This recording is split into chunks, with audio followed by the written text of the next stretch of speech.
నెల్లూరు జిల్లాలో కూడా మొన్న సాక్షి టీవీ దగ్గరుండి చూపించారు. కిరాణా షాప్లో అమ్ముతున్నారు సార్ నెల్లూరు జిల్లాలో.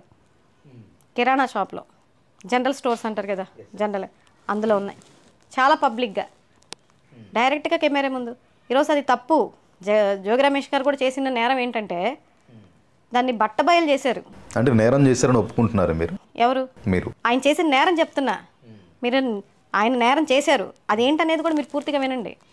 ఏం చెప్తున్నా నేను, బట్టబయలు ఎక్కడైతే ఇబ్రహీంపట్నంలో భారీ పరిశ్రమని కళ్ళకు కట్టినట్లు, ఈ రాష్ట్ర ప్రజలకి కళ్ళకు కట్టినట్లుగా ఈ కూటమి ప్రభుత్వం ఉలిక్కి పడేలాగా వీడియోలతో సహా అక్కడ ఏ విధంగా స్కామ్ జరిగింది, ఎంత స్పిరిట్ బాటిల్స్ అన్నీ కూడా వాడి ఏ విధంగా చేస్తున్నారని చెప్పేసి వీడియోలతో సహా దగ్గరుండి చూపించారు ఆయన.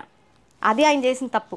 అది ఈరోజు చూపించి ప్రజలందరికీ తెలిసేలాగా వీళ్ళ అవినీతిని, వీళ్ళ పత్యాపారాన్ని బయటికి తీసుకొచ్చి చూపించారు కదా. ప్రజల ప్రాణాలతోనూ మానాలతోనూ ఆడుకునేటటువంటి ఇంత దారుణమైనటువంటి అవినీతిని బట్టబయలు చేసినందుకు ఆయన పైన ఈరోజు అక్రమంగా కేసు పెట్టడం జరిగింది.